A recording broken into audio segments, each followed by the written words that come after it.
안녕하세요. 성경플러스입니다.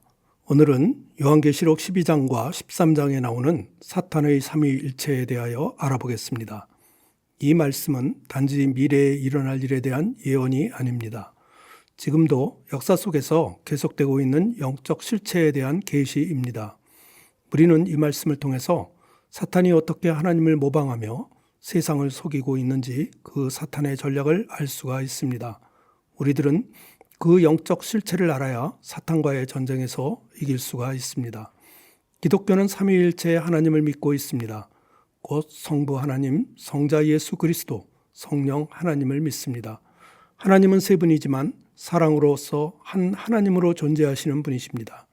그런데 사탄은 이 거룩한 하나님의 질서를 모방하고 있는 것입니다. 요한계시록 12장과 13장에는 용과 바다에서 올라온 짐승, 그리고 땅에서 올라온 짐승이 나오고 있습니다.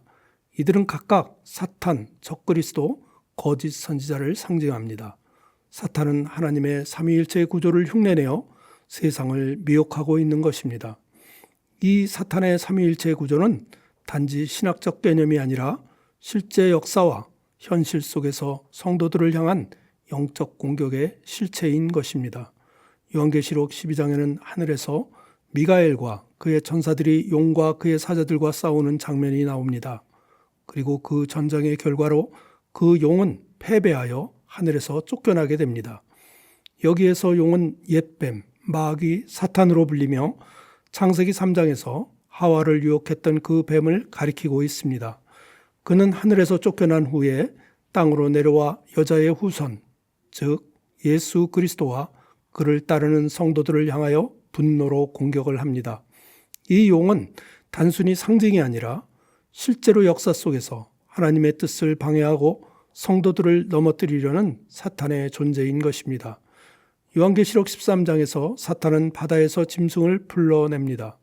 이 짐승은 사자, 곰, 표범의 특징을 모두 가지고 있으며 이는 다니엘서 7장에 나오는 네 제국의 모습을 종합한 모습입니다.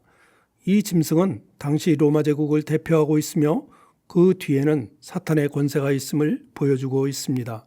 당시 로마 제국은 하나님을 대적하고 적그리스도의 역할을 하면서 사람들로부터 경배를 받으려 합니다. 로마 제국은 정치 권력을 통해 전 세계를 통치하고 하나님을 믿는 자들에게 핍박과 고난을 안기어 주었습니다. 결국 이 바다에서 올라온 짐승은 하나님을 대적하는 정치적 시스템과 권세를 상징하고 있는 것입니다. 바다에서 올라온 짐승은 사탄으로부터 권세를 받습니다. 그는 하나님의 이름과 하늘에 거쳐 그곳에 사는 성도들을 대적합니다. 짐승의 권세는 제한적이지만 강력합니다. 42개월이라는 기간 동안 하나님을 모독하고 성도들을 핍박합니다. 여기에서 42개월이라는 이 시기는 상징적인 숫자로 적그리스도의 전성기를 의미합니다. 세상 권력이 얼마나 종교적 거짓을 이용하여 하나님을 대적하는지를 상징적으로 보여주고 있는 것입니다. 이러한 현상은 인류의 역사 속에서 반복적으로 나타나고 있습니다.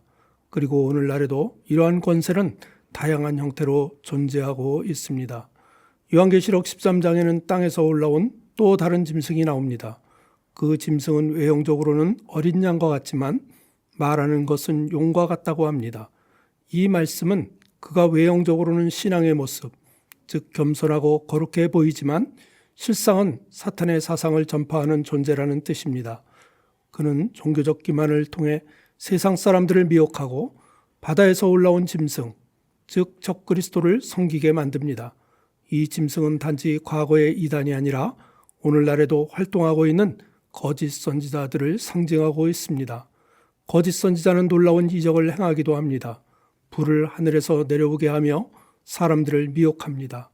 그는 이러한 기적들을 통해 바다에서 나온 짐승의 우상을 세우고 사람들에게 경배하도록 강요합니다. 이때 경배하지 않는 사람들은 죽음의 위협을 받기도 합니다.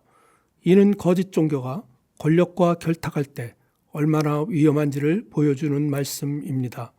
그리고 기적만으로 진리를 판단하는 것이 얼마나 어리석은지도 보여주고 있습니다.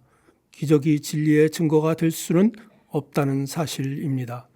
땅에서 나온 짐승은 모든 사람에게 표를 강요합니다. 이마와 손에 받는 표는 단지 숫자가 아닙니다. 이마는 사람의 생각과 가치관, 손은 행위와 삶의 방식을 상징하고 있습니다. 짐승의 표를 받지 않은 자는 매매, 즉 경제활동을 할 수가 없습니다. 이는 신앙과 경제적 생존이 충돌하는 지점을 보여주고 있습니다.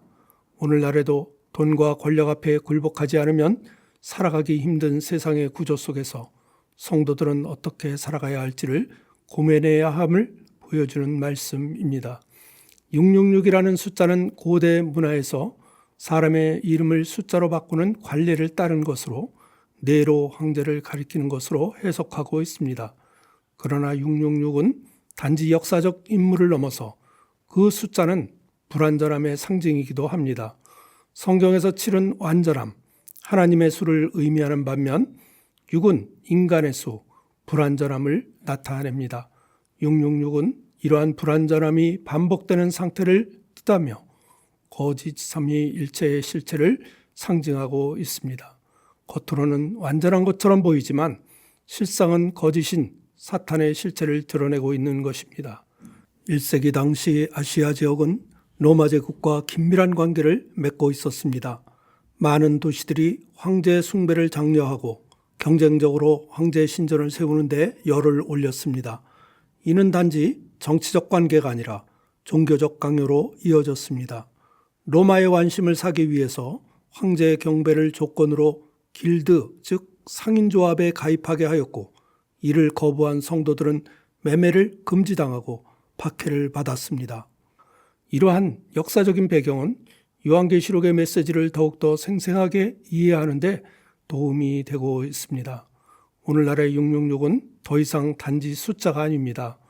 물질주의, 성공지상주의, 번영신학, 권위주의 등 하나님을 대체하려는 모든 흐름은 적그리스도의 정신입니다. 사람들은 부와 명예, 권력 앞에 쉽게 무릎을 꿇고 그것을 삶의 궁극적인 목표로 삼고 있습니다. 교회 안에서도 성공 중심의 메시지가 강조될 때 우리는 어느새 하나님이 아닌 만몬에게 경배하고 있을 수도 있습니다. 지금 우리는 누구에게 경배하고 있는지 자신을 돌아볼 필요가 있습니다. 사탄의 삼위일체는 하나님의 삼위일체를 모방하고 있지만 결코 진짜가 될 수 없습니다. 그들은 일시적 권세만을 부여받았고 반드시 심판받을 존재입니다. 종말에 하나님은 환난을 허락하시지만 동시에 그 속에서 성도들의 믿음을 연단하십니다. 바벨론 포로기의 이스라엘처럼 환난은 하나님의 뜻을 깨닫는 기회가 되기도 합니다. 그러므로 종말을 살아가는 우리는 적그리스도적 세상 구조에 굴복하지 말고 말씀과 기도로 깨어 있어야 합니다. 끝까지 견디는 자는 구원을 얻을 것입니다. 이것이 바로 우리의 확신이며 믿음이며 소망입니다. 아멘.